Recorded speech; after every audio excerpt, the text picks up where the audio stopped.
צדיק מותר לו לעשות הכל, כולל מעשים הכי נבזים שכתובים בתורה.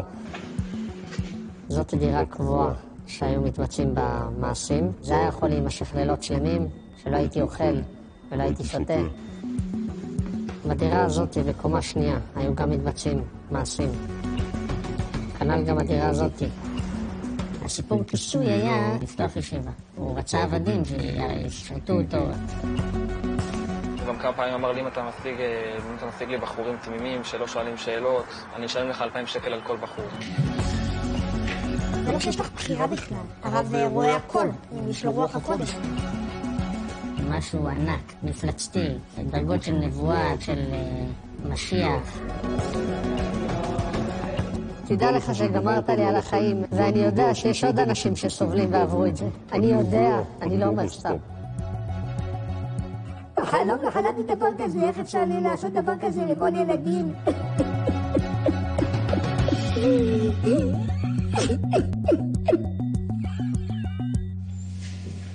אתם יודעים למה הכיפה עגולה? אתם יודעים למה הכיפה עגולה? תסתכלו.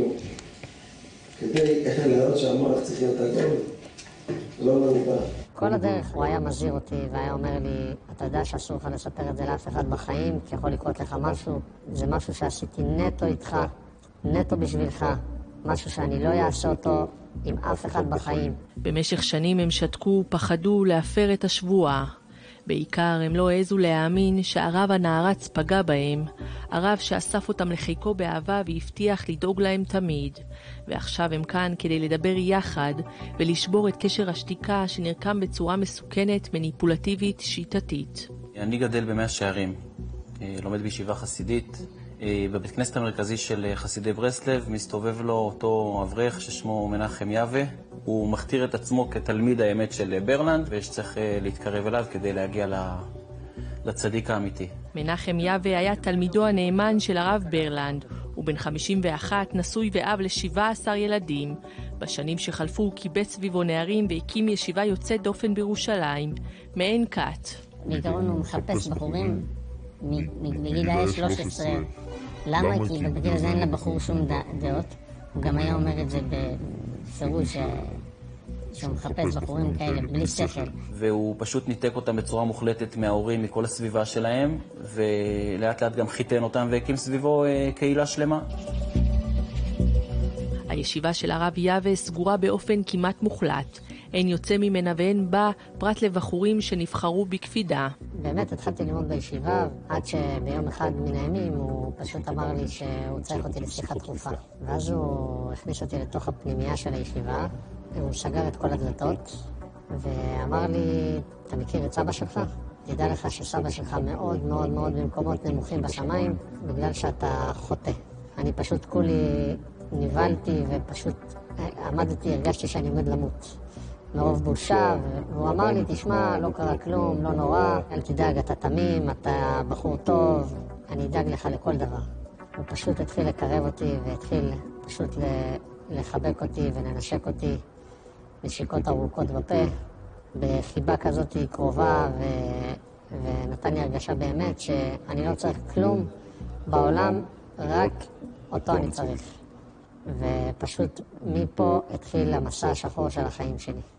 היה עם 5 ו4 אליי. כל המהלכים המיניים שמנחם ביצע בי, זה היה בשם תורתנו הקדושה, כגון פסוקים מהתורה, שים נא ידך תחת ירכי, או ישקני מנשיקות פיו, או ועשית עמדי חסד ואמת. כל הזמן נתן לי את ההרגשה ואת התחושה שאני צריך מישהו שיחזק אותי וייתן לי תמיכה כל החיים, ופשוט הוא לקח את התמימות שלי ופשוט ניצל אותה במשך כ4 שנים.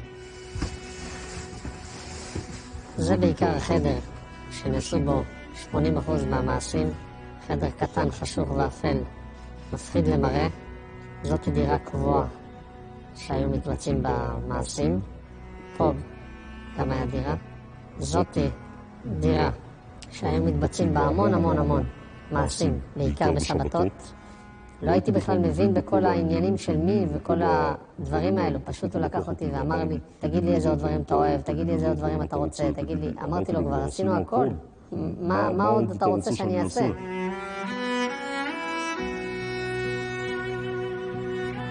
אני אומר לך מכאן, מנחם, תפסיק עם הדברים האלו.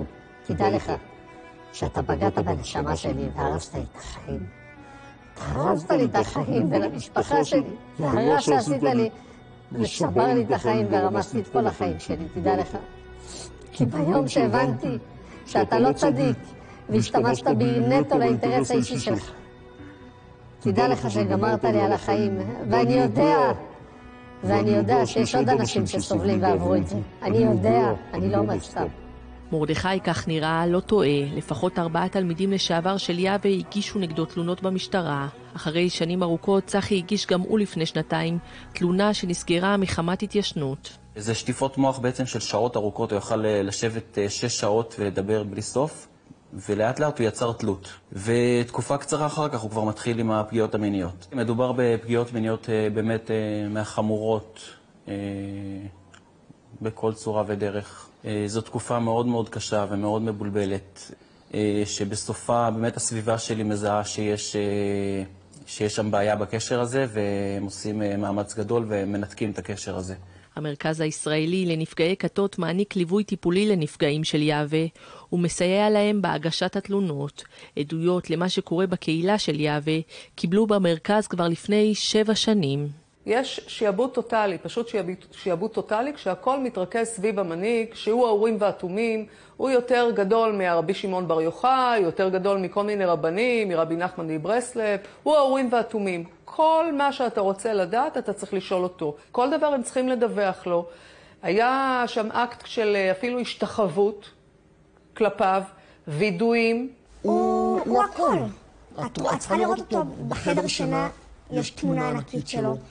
שזה כמובן כל זוג מקבל מתנה כשהם מתחתנים, כדי להסתכל עליו ולחשוב עליו כל הזמן, שהילדים יצאו צדיקים כמוהו, ולחשוב עליו כל הזמן, שהוא יהיה כל הזמן במחשבה שלך. לי אישית הוא אמר כמה פעמים להתגרש. יום אחד הוא אמר לי, זהו, אתה עד פסח, אתה מתגרש. אתה נותן את הגט. פשוט בגלל שאשתי לא רצה להקשיב לכל מה שהוא אומר. משה היה רק בן 13 כשתלמיד של יהווה שידל אותו להצטרף לקהילה. פעם אחת נכנסתי איתו לחדר לשיחה והוא שאל אותי, אתה מרגיש שאני אוהב אותך?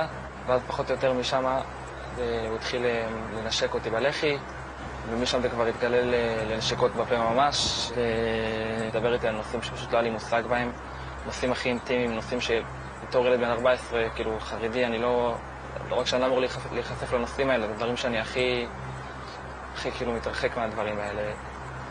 וכל מה שמנחם יהווה הזה רצה, שסוג של שהוא לנצל אותי שהוא יוכל להשתמש בי. הוא גם כמה פעמים אמר לי, אם אתה משיג לי בחורים תמימים שלא שואלים שאלות, אני אשלם לך 2,000 שקל על כל בחור. ובאיזשהו שלב אני מנער את עצמי ואני אומר, כאילו, זה רב שלך שהוא בעצם אמור להנחות לך דרך, הוא אמור לתת לך את הדרך ולהגיד לך מה לעשות בחיים, ובמקום זה הוא בא ופשוט מנצל את זה לצרכיו האישיים. ואז פשוט אני התנתקתי משם. גם משה העיד במשטרה, ולא רק הוא ממתין לפעולה מהירה שלה. הורים רבים שילדיהם עדיין נמצאים בישיבה של יהווה, בנתק מוחלט מהם, מחכים שהסיוט שלהם ייגמר. אני ואשתי, אין לנו לא יום ולא לילה. היום הם מתקים לגמרי, הם מדברים אלינו כמו אנשים זרים. אני יודע שזה לא הם, אני יודע שזה הכל, הוא מלעיט אותם, הוא משחית אותם.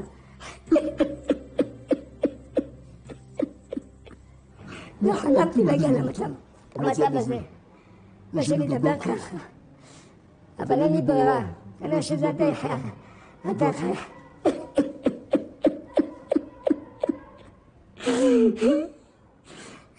כנראה שזה הדרך היחידה להציל את הילדים שלי.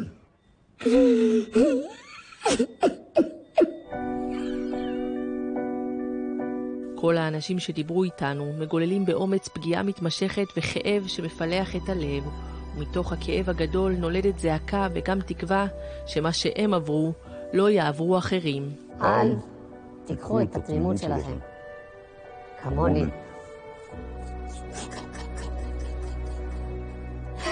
ותיתנו את זה. ויד בן אדם שיבצל אתכם.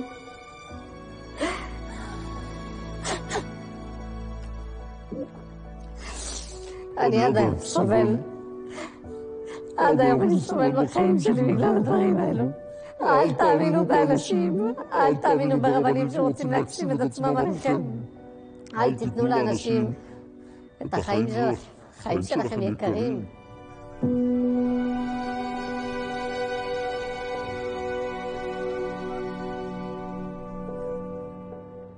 כואב הלב. אריאלה, את עם התגובות. נכון, אז במשטרת ישראל נמסר, מדובר בחקירה שעודנה מתנהלת, במסגרתה בוצעו ועוד יבוצעו מגוון פעולות חקירה, לרבות איסוף עדויות. נמשיך לחקור את החשדות במקצועיות וברגישות הנדרשת במטרה להגיע לחקר האמת, אבל נגיד אודי שסביב החקירה הזאת קורה משהו לא רגיל. פנינו למשטרת ישראל לקבל תגובה, שם לא ידעו על מה מדובר, כי החקירה מתבצעת במידור חריג לטענת גורם בכיר, בגלל שלרב יש קשרים במשטרה. החקירה הזאת מתנהלת כבר חצי שנה, שבה כבר נקבו עדויות, והוא עדיין מנהל ישיבה שבתוכה קטינים. נוסיף רק שפנינו במהלך היום ליהווה עצמו, לקרובי משפחתו, לבקש את תגובתם. אשתו טענה שמדובר בצדיק שמעלילים עליו, אבל תגובה רשמית לא קיבלנו.